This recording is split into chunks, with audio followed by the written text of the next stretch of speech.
Hello everyone, my name is Roy. Welcome to my channel RoysArtyCrafty. So in this video we'll be trying to improve Assamese handwriting by writing some 2-3 words in one sentence. So let's start the video. এই ভিডিওত আমি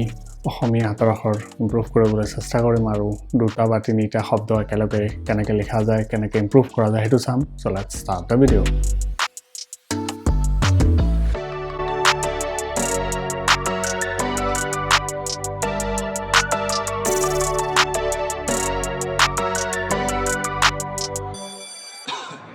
এইটো এক্সাম্পলত অসমীয়া দুটা বা তিনিটা শব্দ একেলগে লিখা example use কৰা হ'ব আৰু এইটোত দুটা শব্দ একেলগে আছে আৰু হাইফেন এটা ইউজ কৰি এটা শব্দ লিখা আছে আৰু এনেকা শব্দ লিখোতে কিমান স্পেচ থাকিব এই দুটা শব্দৰ মাজত এইটো নৰ্মালি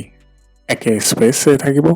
একে স্পেচ মানে এনে নৰ্মালি ৱৰ্ড বা শব্দৰ মাজত যিমান স্পেচ থাকে ইমান সেম স্পেচ to দিলে হিন হাতৰ আখৰ ইমপ্ৰুভ হ'ব আৰু এটো প্ৰ্যাকটিস কৰা যায় আৰু দুটা শব্দৰ মাজত যেটো হাইফেনৰ লেংথ থাকিব এটো লেংথ বেছি ডাঙৰ নহব বেছি সৰু নহব মিডিয়াম সাইজৰ হাইফেনৰ লেংথ হ'ব আৰু এটো প্ৰ্যাকটিস কৰিলে ইমপ্ৰুভ হ'ব আৰু যেতিয়া হাইফেনটো লিখা হ'ব এই লাইনৰ মাজত হ'ব নে তলত থাকিব নে অলপ ওপৰ ফালে থাকিব এটো বেস্ট জায়গা হয় বা বেস্ট পজিশন হয় মাজত কিন্তু গাইডলাইনস নোহোৱা কৰি প্ৰ্যাকটিস কৰিলে মাজত সদায় থাকিব আৰু ইমপ্ৰুভ হ'ব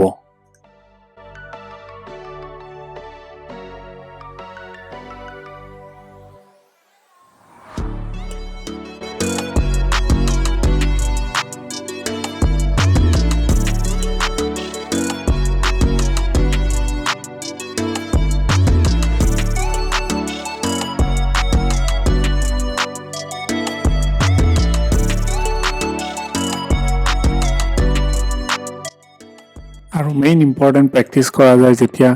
এটাতকে বেছি হাইফেন থাকে মানে তিনিটা শব্দৰ এক্সাম্পল ইয়াতে দিয়া হৈছে আৰু তাৰ মাজত দুটা হাইফেন আছে তো এতিয়া এই দুটা হাইফেনটো লিখতে লেংথ সেম থাকিব আৰু লেভেলটোও ইম্পৰ্টেন্ট যে হেতু সেম থাকিব মানে দুটা হাইফেনে এটা লেভেলত থাকিব আৰু এটো কোনো গাইডলাইনস নোহোৱা কৰি যদি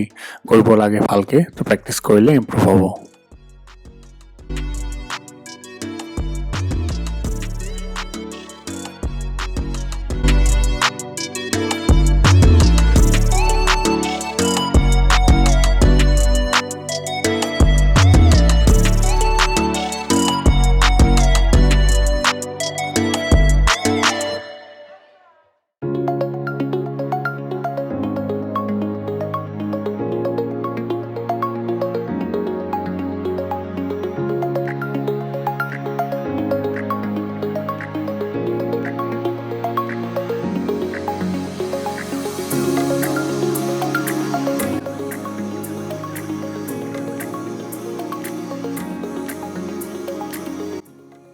এটো এক্সাম্পলত প্যাৰালাল পেন নিপ সাইজ ইউজ কৰা হৈছে বা এটো এনেকা নহয় যে প্যাৰালাল পেন হে ইউজ কৰিব লাগিব এটো প্ৰ্যাকটিসৰ পেন্সিলৰো কৰা যায় স্কেচ পেনৰো কৰা যায় যিকোনো কিন্তু যেটো লেভেল হয় বা যেটো লেংথ হয় শেপ হয় এটো যিকোনো পেন্সিলে হওক স্কেচ পেন হওক যিকোনো পেন্সিলেৰে এটো প্ৰ্যাকটিস কৰিলে ইমপ্ৰুভ হয়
আৰু যদি ভালকে বেছিকে এক্সাক্ট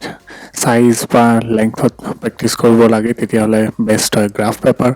আৰু বহা সহজত লিখাৰ আগতে গ্ৰাফ পেপাৰত প্ৰেক্টিছ কৰিলে বহুতখিনি ইম্প্ৰুভমেণ্ট দেখা যায় গ্ৰাফত ইজি হয় আৰু বেছিকে এক্সাক্ট শ্বেপত বা সাইজ কিমান হ'ব সেইটো বেছিকে সোনকালে বা ইজিলি সেইটো জাজ কৰা যায় সেইকাৰণে গ্ৰাফ পেপাৰ বেছি ভাল হয় প্ৰেক্টিছ কৰাৰ কাৰণে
আৰু যদি ভিডিঅ'টো ভাল লাগে প্লিজ লাইক এণ্ড শ্বেয়াৰ কৰি দিব এণ্ড ছাবস্ক্ৰাইব কৰিব নাপাহৰিব thank you very much for ৱাচিং